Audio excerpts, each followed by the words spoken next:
There are thousands of videos out there on organizing a homeschool day. The reason you need this one is because there are 1,000 correct ways to organize a homeschool day, not just one. It's important not to be led down the wrong path about what works for someone but may not work for you at all. The Good and the Beautiful team helped me put this video together, and I truly think it is the most helpful video you will ever watch on organizing a homeschool day. I want to talk about principles and steps that apply to every single homeschool family and their homeschool schedules. At the end of this video, I'll also give you example homeschool schedules that work well for many people. I'm Ashley Nielsen, a vice president with The Good and the Beautiful. In my work, I've connected with hundreds of homeschool families, and I've seen so many cases of schedules working really well and so many cases of schedules not working at all. I've also helped many families as they have began their homeschool journey and have seen how important it is to have an idea of what a plan for your homeschool looks like. I'm excited to share with you what we here at The Good and the Beautiful have learned about organizing a homeschool day. The first principle I want you to remember when thinking about how to organize your homeschool day is stated in Proverbs 29:18, where there is no vision, the people perish. You do need a plan. Opposites of the word plan are accident, chance, gamble, luck, fluke, disorganize. Progress and success are not results of accident or chance. If we don't have some consistent organization in our homeschool, homeschooling will not be as effective or as enjoyable as it could be. We needed to organize our homeschool days and then allow for flexibility. Another principle to remember is that you should have a plan that is tailored specifically to you and your family. So, how do you create a plan that will work for you? Let's go over the steps to developing a plan that works for your unique family. Step number 1 to create your plan. Plan how many days you will homeschool each week and if you will homeschool for a traditional year or year-round. The beauty of homeschooling is that you can tailor every detail around your family. Parental work schedules, family dynamics, personal interests, co-ops, other activities, and more can often make a large difference in how many days you homeschool per week and whether you follow a traditional school year or year-round schedule. In a survey we did of homeschool mothers, 65% homeschooled 4 days a week and 35% homeschool 5 days a week. Within this same group of mothers, 26% school year-round, while the remaining 74% follow more of a traditional school year schedule. A 4-day per week schedule allows for flexibility for a co-op activity or break day during the week. Learning is often happening on that 5th day, but may not be traditional schoolwork. Homeschooling 5 days per week for some means that they don't have to homeschool as many hours each day. For others, it means they can fit more in. Some people like doing just math, language arts, and reading 4 days a week, and history, science, and electives 1 day a week. Year-round school allows people to homeschool fewer days each week or fewer hours each day, or to extend breaks more often. It also helps children not to forget a lot of principles learned with a really long summer break. Maggie Felsch, the other vice president of The Good and the Beautiful, said, "We love not following a traditional public school schedule. We usually take time off when public school is in session so that we have quiet parks, museums, national parks, camping spots, fishing spots, aquariums, restaurants, and so on. Choosing to follow a traditional school year will allow for a larger summer break that can work well for people who travel to visit family or need an extended break. It can also be helpful in coordinating sports and activities with friends who public school or follow the same schedule." Now that you have thought about the frequency and yearly schedule that may work best for your family, let's look at step number 2. Plan a start time. Your plan for a start time may not be an exact time, but you should have a plan about when to start homeschooling each day. Let's talk first about having a consistent start time, and then not having a consistent start time. Some families find at certain points in their homeschool journey that a specific and consistent start time is most effective. This may help families get in a steady routine, which is needed when a mother has to work part of the day or if a family just isn't having time to fit everything in. Having a specific start time that children can count on may help children complain less about getting started. It can also help avoid anxiety. However, for some people, a specific start time actually creates anxiety.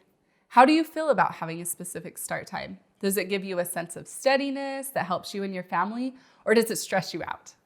Do you need it to keep you on track? Do your children respond better to having a certain schedule and knowing when they are expected to start? What time do most families start their homeschool day? We did a survey of homeschool families and found that the most frequent start time was between 9 a.m. and 9:30 a.m. Other families reported a 9:30 to 10 o'clock start time was preferred, and just a few reported starting times before 9 a.m. or after 10 a.m. Now let's talk about not having a specific start time. Some families find that it works best for them to not worry about starting school until they are ready. They do chores, eat breakfast, and get ready at their own pace. And some even get the house all cleaned and organized and then start. But this is the thing, that is a plan. Your plan is to start when X, Y, and Z happen. Because homeschool can happen in a shorter time than public school, some families find that there's plenty of time to get the day going without stressing about a certain time. Here are questions to ask yourself to evaluate if it is right for you to not have a specific start time. Do I struggle to keep a peaceful atmosphere if I feel rushed or behind? Are my children still focused and well-behaved with an unpredictable schedule and willing to begin work when we are ready? Do I feel most comfortable with just doing the next thing rather than following a more strict schedule? Are we able to accomplish most of what we would like to in a day, even if we don't begin at a certain time? If you answered yes to any of these questions, you may want to explore a more relaxed schedule based on tasks to complete rather than a specific time to begin or end each activity. We found that 36% of homeschool moms we surveyed had a specific and consistent start time, while 64% did not. Regardless of your adherence to a start time, we highly recommend you have a morning routine. Children respond and behave better with structure. While staying in your pajamas can be really nice, especially on hard days, getting dressed and grooming yourself and teaching your children to do the same helps you feel better physically and mentally. Save pajama day for special occasions. Consider starting your day together with a prayer and a beautiful, wholesome read-aloud book. Although morning baskets and other types of organization may work for some families, don't feel that you need anything fancy. I have noted in my own home that our morning routine sets the entire tone for our day. Whichever choice you make for your start time, know that your own family needs and days will be most consistent if you carefully think through the plans for your day. After you've planned out the when of homeschooling, you'll want to start working on what to teach. Step number 3 in planning your homeschool day is to choose what subjects to do. Understand what your state requirements are and what subjects you have to cover and how much. Outside of those state requirements, enjoy the freedom to decide which subjects to cover or not cover. Keep in mind that language arts and math are crucial to a child's developing brain, which is making critical language and number connections during that time in their life. If a child can gain a strong foundation in language arts, reading, and math at a young age, things such as science and history can be gained quickly by older children. However, learning can be forever difficult for children if they don't make the language and math connections at a young age. If you don't have to meet certain state requirements, consider that you don't want to pack too much into your day. If you are feeling overwhelmed, consider making math and language arts the most consistent subjects. And always make sure your children read good literature. Moving science or history to just one day a week may be something that will benefit your family. It's better that you are consistent with the most important subjects than that you are just so overwhelmed you have no consistency at all. At the same time, too much downtime without the means of creative or nature play can make homeschooling difficult. Consider if you are overwhelmed or if your children are overwhelmed. If you are overwhelmed but feel that your children could be learning more, look for ways your children can learn independently and add those activities to your schedule. For example, if you can't fit everything in and you don't have state requirements, you could skip official history lessons for a while and have your children read history and historical fiction books from the Good and the Beautiful book list. Older children could read to younger children, or the children could listen to audio versions of Good and Beautiful books that will help them gain knowledge of history. At goodandbeautiful.com, we have a helpful age and level guide that will show you the subjects we suggest for each grade level. This simple overview can serve as a wonderful starting point, and it is linked in the description below. Now that you know what you are going to teach, let's take a look at step number 4. Plan when you will do each subject.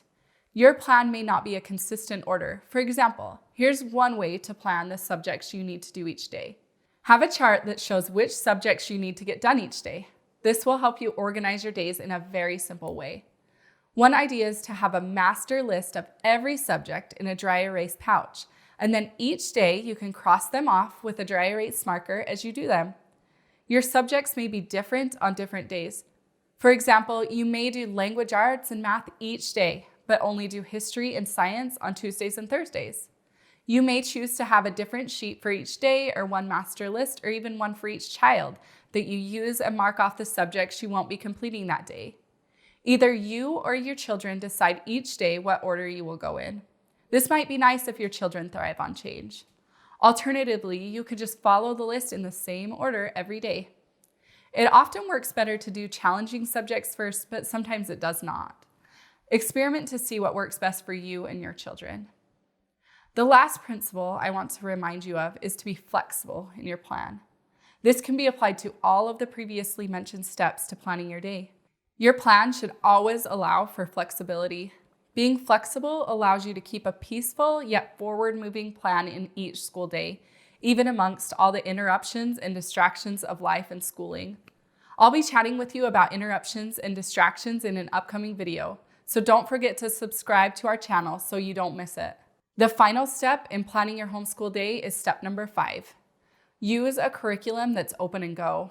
We truly feel that this is a critical homeschool organizational principle. This is one of the main reasons that The Good and the Beautiful was created. We feel strongly that if you are trying to teach your children, take care of your home, and take care of yourself, along with a myriad of other commitments you're involved in, and spending time preparing lessons, that you will burn out or neglect some areas of your life, mental, social, spiritual, or physical. That precious time after you finish your teaching each day should be spent with your children, as well as keeping your home and your own health and marriage in order. Teaching children to be as self-directed as possible really helps as well. Be sure to check out our upcoming video where we teach how to get your children to be self-directed and self-motivated. Having a child with special needs may require extra prep work, but overall, finding a homeschool curriculum that is academically sound and open and go will help you and your children feel excited to dive into learning each new day. Now that we have discussed the 5 steps of planning your homeschool day, we would like to offer just a few sample schedules to get you started. Keep in mind that the needs and schedule for every family will vary. My own homeschool schedule looks a little like this. I homeschool my 2 sons, age 11 and 7. My daughter, who is 3, is just starting some pre-K work. We school Monday through Thursday. Fridays are filled with nature group and other fun or educational activities. We also follow a traditional school year schedule so that we can have the summer off along with our homeschool friends. We have tried year-round schooling, but friends and playtime during the summer were too hard to say no to for our family. Our day begins with morning chores, breakfast, basic hygiene, and scripture study. Although we don't have a set start time, we try to begin school at 9 a.m. and are typically finished in 2 to 3 hours. We complete language arts, handwriting, and math every day, but I have my children choose in which order they would like to complete their subjects. Typically, each child is completing independent work or a chore while I'm working with the other child. My husband teaches our children their family-style history and science lessons every Wednesday and Thursday. Electives such as typing are scheduled throughout the week as well. I really am a do the next thing type of planner. So instead of set times, which make me always feel really behind, I use a checklist type of plan for our day. The checklist my family utilizes include each individual item we need to do each day, right down to brushing our teeth. We also try to block schedule our day instead of having set times for every task. In our house, that means we do our household chores and hygiene in the morning, along with breakfast. Then we complete school. Then we finish any additional chores before having leisure and playtime. It's taken us 6 years of trial and error, and every year our schedule changes. But for now, that's what's working for our family. Maggie's family, who I mentioned earlier, homeschools year-round. They start school in the morning with a prayer and scripture memorization. Then they get their core work done first thing: math, language arts, handwriting, and typing. After that, they dive right into either science or history, depending on the day. Jenny Phillips usually homeschools with a small co-op of close friends, but when she doesn't, she needs the great flexibility and every day is different.